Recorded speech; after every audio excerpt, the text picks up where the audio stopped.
We built a gaming PC that is perfect for 1440p gaming, has a great upgrade path, but out of the gate, for under $2,000, it is probably the best bang for a buck PC we've done. It's an all AMD PC featuring the RX 9070 and a 7800X 3D deal we picked up earlier this month, and it's a really good price performance PC, and we're going to talk about how we put it all together after a word from today's sponsor. Now before we get into the build, I just want to thank today's video sponsor, Aliexpress. And fun fact, the CPU that we're using for the build today, we actually purchased from Aliexpress. Now I know some people will do a double take when we mention that we buy stuff from Aliexpress, but honestly, we've ordered a ton of parts from them over the years, and they've all been consistently good. And judging by the comments on our videos, we know you guys are having the same experience too. Aliexpress is a great outlet for PC parts, but that's not all they have. We actually did an entire Aliexpress tech haul where we picked up everything from peripherals and set decorations to all kinds of random tech gadgets. There's way more on there than most people realize. And the best part is the pricing is insanely good. Right now, Aliexpress is running their Choice Day sale, but it only lasts through July 7th. We've also got an exclusive discount for you that stacks on top of the sale prices, so it's a great time to save even more money. If you've been thinking about trying out Aliexpress or you just want to get some good deals on tech products, be sure to check out the links in the description and check out the pinned comment down below. Big thanks to Aliexpress for sponsoring today's video. Now, let's get back to it. So we put together this gaming PC with some really good price to performance parts. You may see all of this RGB and think that we splurged and spent all this extra money on the case and the fans and whatnot, but the best part is this case right here actually comes with all the RGB that you see. We have a very budget liquid cooler, and the fitment overall of this build is just really nice and aesthetic, and it's ATX without being massive and taking up a ton of room, which makes it really easy for you guys at home to build and work on. And if you're wondering what the expectations are for a PC at this price point in 2026, it's definitely 1440p gaming, sometimes max settings. You'll see during the benchmarks in some AAA titles, you can max games out with or without upscaling. You get a really good gaming experience, and even stretch into 4K gaming if you want to with that 9070 non-XT, which does have 16 gigs of VRAM. But let's talk about how this build was planned, why we chose the parts that we did, the whole build process. You guys will see some of the building we did over on twitch.tv/ToastyBros. If you ever want to see us build PCs live, go follow that Twitch stream. And then we'll talk about what you could do with this PC differently if you want to change parts here and there to optimize it just for you. And then of course, those benchmarks to show you guys the full results of this PC. So for our $1,700 gaming PC, really the best bang for buck in this is the Ryzen 7 7800X 3D. We actually got this for $240 on Aliexpress. Aliexpress really does come through with some really good deals sometimes, so we always recommend just checking out Aliexpress every so often to see what type of promos they're running. But this is an 8-core 16-thread processor that has the X30 Vcache, and it's considered to be pretty much one of the best gaming CPUs in the market, with really the only better CPU being the 9800X 3D, and it's only by a small margin. So for $240, you can knock wrong with the CPU, and of course the CPU is not going to come with a stock cooler, especially this one. This was just a trade CPU from Aliexpress, but even then, the CPU normally just comes in a box. So we did add this 360mm Thermalright Aqua Elite, and we paid $43 for this. And yes, even with one of the highest end CPUs, you can cool this with a pretty cheap Amazon cooler. You can even get away with the 240mm or even a tower cooler on the 7800X 3D. Now for the motherboard, we went with the full-size Gigabyte B650 Aorus Elite AX. So the AX means it has Wi-Fi. This is of course a DDR5 board. All AM5 boards are going to be DDR5 only, and we paid $149, which is really good for a full ATX board. Obviously, if you want to save money, you could take this build, get a micro ATX case, which they do have is it the V100 Mini? You can go micro ATX, then a micro ATX board. That might save you like $50 total, and it's still going to perform about the same. But we think this is an awesome board, especially getting the Wi-Fi and Bluetooth built in. You get the 2.5 gig internet. It's a super solid board with a good upgrade path. Now the RAM, of course, is the typical sore topic. We ended up getting Teamgroup T-Create 32 gigs DDR5 at 6,000 mega transfers. We paid $360 on Amazon for that RAM. Just shop around, do the best you can. This has always been like our go-to RAM, but now it's really just what is the cheapest. That's our go-to. This stuff for a long time was around $100. So if RAM ever goes back to normal, that's the price you can expect to pay for 32 gigs of DDR5. But for now, $360 is surprisingly a pretty good deal, because some of this 32 gig RAM we're starting to see over $400 for a kit. Now for the storage, we got 1 terabyte Gen 4, because when you got a high-end build, you just have to get a Gen 4 drive. All your games will run quicker, they just run a little better. So whenever you have really good money and you have Gen 5 support, you might as well get a Gen 4 drive. We paid $135 for the Fanxiang or Fanxiang. We have some internal debates about that one. And it's a pretty solid Fusion 4. It's a brand that you may have never heard of, but we've used, you know, between them, Silicon Power, Time Tech, King Spec, we've used all of them.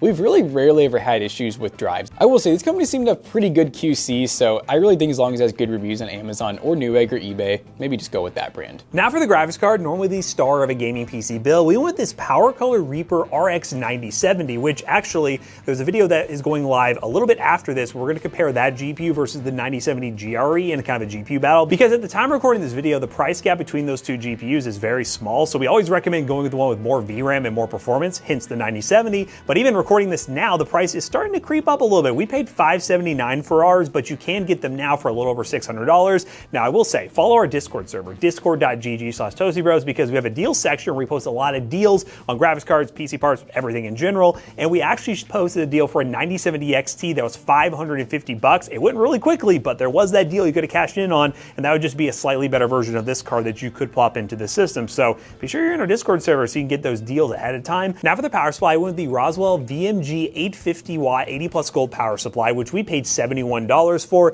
850 watts honestly is a little overkill even for a 9070. You can get away with the 750 watt if you want to, but building a PC at this price point, only spending a little more money on an 850 watt gives us a little more wiggle room for upgrades in the future. With the power supply like that, you can drop in a higher end GPU and feel very comfortable with your system upgrade in the future. We don't know what new GPUs are going to be like. They could be more power efficient, or they could demand way more power, so having a little more watts for just a little more money is always a good option for a higher end build like this when you want upgrade focus in mind. Now, a very popular meta case that we have used a lot at PC Bros, our PC selling business, and also a lot of people in the community have been using, this is the V100 from Lian, which is a really nice ATX case. There also is the mini version if you want to go micro ATX to save a little bit of money and have a more compact build. But this case is really nice because it has a lot of cool RGB features and a lot of tempered glass. So you got your typical fish tank style with glass all the way around, has this very nice like slope design, vertical or whatever you want to call it. Slope design is pretty cool, makes it stand out in the market. We have the 3 RGB fans that are reverse blade on the right side pre-installed, the one in the back that is exhaust, and then you just add the 360mm radiator and boom, you pretty much max this thing out with fans without having to buy any more fans, and it's $73 for the case. I mean, normally Lian you think really expensive, you think this case is like $150. $73 is really good for price performance, why a lot of people have been using this case, and we decided to use it for this PC build because it houses all our parts very nicely and keeps them nice and cool. The RGB you're seeing right now is being controlled via Signal RGB, which we tried using Gigabyte Control Center and it wasn't working because, you know, Gigabyte Control Center, sometimes it works, sometimes it doesn't. So we ran Signal RGB with one of their effect profiles, which is called Ember, which gives us this nice color scheme, which we really like. I think it's very unique, and if you use Signal, you can use these as well. It's one of the free profiles, by the way. But all in all, this build is looking pretty dang good. We went through the building process. It's very simple to build. It's really easy for beginners even to build a PC like this. Probably the hardest thing you'll have trouble with is the liquid cooler, but even then, that is very straightforward. But we're gonna dive into some gaming at 1440p in a wide range of different games, even some new AAA titles that just hit the market, and show you guys what this thing is capable of. Alright guys, we are in Forza Horizon 6, and we are currently running 1440p unlocked frame rate. Let's see if we got any upscaling. Nope, no upscaling at all. And we're on the ultra preset, so we don't have the ray tracing turned on currently. As you guys can see, we're getting about 100 and... I'm really setting him up for failure here. I don't think I set getting that an up. average of around like 100 and I'd say 130 FPS. Nice. The game looks great. Oh, we had a lock up there. That would have been a 1% low you could have seen, but it's not there. You can't see it. See, the 1% lows only matter if you can see them. Otherwise, it's like, who cares? Yeah. Yeah, this is running great. So just for fun too, we can throw in some upscaling and maybe throw some ray tracing on, see how that looks. I bet this would be a nice area for it, right here. I will say this game does, even on my PC, as you play, it loads stuff in, yeah. Yep, the longer you play, the better it gets. All right, let's do FSR 4.1.1. Hell yeah. So let's try that, and we'll keep it at quality. Hey, look, this game's really good at changing settings. Let's just try Ultra ray tracing. It is pretty hard to run. I don't know if it's gonna work, but we'll see. Oh my goodness, it just works. It's trying. I think it's trying to load it in. We're basically like loading new shaders, and look how much different the game looks with the shader, or the ray tracing on. Insane. Yeah, it looks way different. You can see we're getting a little less FPS. Honestly, no, pretty close to the same with FSR. VRAM went up. We're up to 12 gigs versus it was like 8, so we did eat up the VRAM. GRE would not be happy in this scenario. Take it. Yeah, it'd probably be just enough for this, but yeah, we're using almost 15 gigs of RAM. We're using over 12 gigs of VRAM, which is pretty crazy, but we are pretty much maxed out at 1440p on a AAA title that just came out. So honestly, I actually unbound that. Oh, you did, like yeah. in the real game, just because I'm like, I don't know, I don't use it. Yeah, but, no one rewinds. Yeah, no one rewinds. But it looks really good, and I'd be really happy with this in my PC at home. So let's go ahead and test out another game. All right, guys, we are now playing 007 First Light, a new AAA title on the market here, and we're currently running 1440p. We are running some upscaling, FSR set to quality.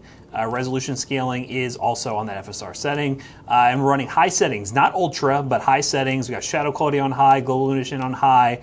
I will say the settings on here, it's kind of hard to navigate. I don't really like the menu on, I'll be honest with you. But we do have this working now, yay! And I was able to actually load into a specific spot in the early mission of the game, so no spoilers here. You can see your boy in the rain, freezing, and getting very, very good FPS. Not pulling a ton of VRAM.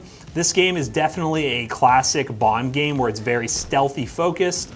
So once I get my way down to this camp, I will be able to be more stealthy and kill. How do we get out of here? Where do I go? Oh yeah, you scale this wall. Yeah, scale this wall right here.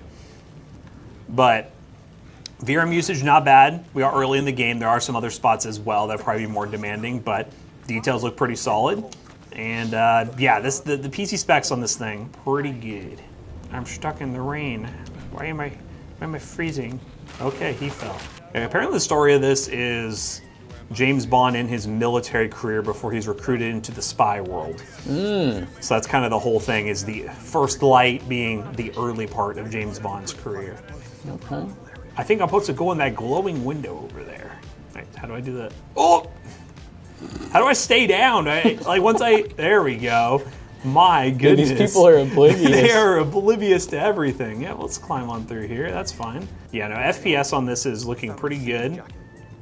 Oh, that guy's dead. Just for the fun of it, I'm gonna see if it will let me turn some of the settings up here. We're getting a really high FPS number, so it's one of those things where personally I'd be like, yeah, let's run ultra, up the anti-aliasing, terrain quality, run that on ultra. You can see the VRAM changing dynamically. Illumination, we'll put that on ultra.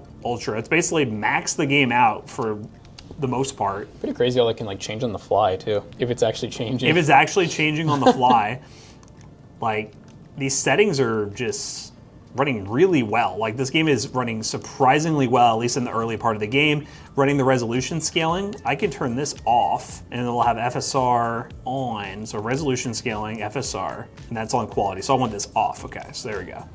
So without FSR, the game does look sharper, but not crazy amounts, and we're still getting 100 FPS. It dips a little bit there, but this is ultra settings 1440p, and it looks pretty dang good. So just another example of a AAA title that you can definitely run. Let's go ahead and switch to another game.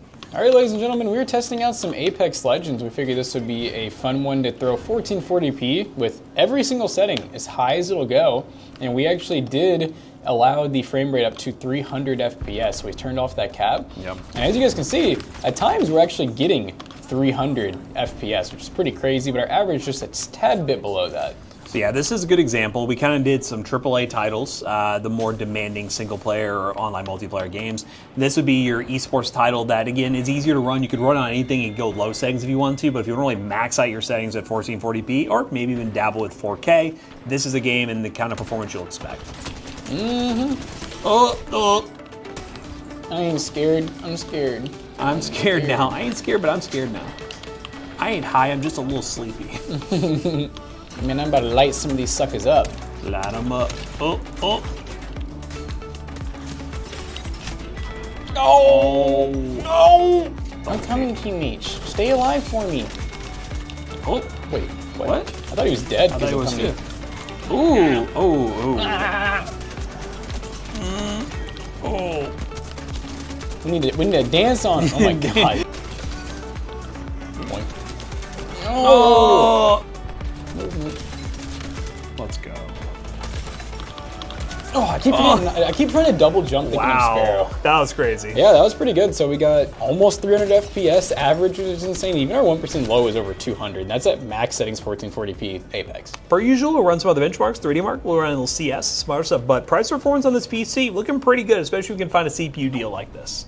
So as you guys can see, this PC, 1440p, no problem at all. You don't even have to use upscaling because we know some of you guys just don't like any of the upscaling and you want to run your games all natty. That is all good. The 9070 with the 16 gigs of VRAM and that 7800X3D is a great combo in esports titles. You can expect to get well over 300 FPS. And we tested pretty much the most popular esports title on PC right now in our final benchmarks, of course, CS2, to show you guys what that performance number is like, and our 3D Mark time slice score, and Lego Batman. We threw in some other games to show you guys what this thing is capable of, and let's go over those numbers. CS2, 1440p, low settings, competitive settings, had no problem getting an average of 779 FPS with a 1% low of 264. Lego Batman at 1440p on epic settings using some upscaling got 60 plus FPS on average. And then 3D Mark Time Spy got a total score of 21,592 with the GPU getting a score of 24,874 and the CPU got a score of 12,355, which ends up being an 8 cent per point score. And hey, that is hard to get, especially in 2026 and especially on a higher end build. So stay subscribed if you want to see more content on this PC because we're actually going to be building a full Secret Lab gaming setup around this with dual OLEDs. This PC I think is going to be really great for that, a nice high-end PC that looks really good using some Secret Lab stuff, so stay subscribed for that video. And if you want to build this PC yourself, if you want to copy it, use the links down below. They are affiliate links and they will help us out. Let us know if you had $1,700 to build a PC in 2026. Would you go with these specs or would you go with something else? I want to hear from you guys in the comments down below. And as always, we hope you guys enjoyed today's video. If you did, make sure you check out our other 2 YouTube channels and also our twitch.tv/ToastyBros. Do not forget to like, comment, and subscribe. See you guys on the next one. Bye-bye. PCBros.tech is where you can go to buy gaming PCs like this, and keep in mind, since we opened PC Bros, we've been doing one-off customs. We even build them on live stream for you all. So if you guys want a one-off custom that you can see us build and you can buy directly from us, follow our Twitch stream and go to PCBros.tech to cash in today. Use code ToastyBros on checkout. You will save 3% of your next purchase. See you guys later. Goodbye.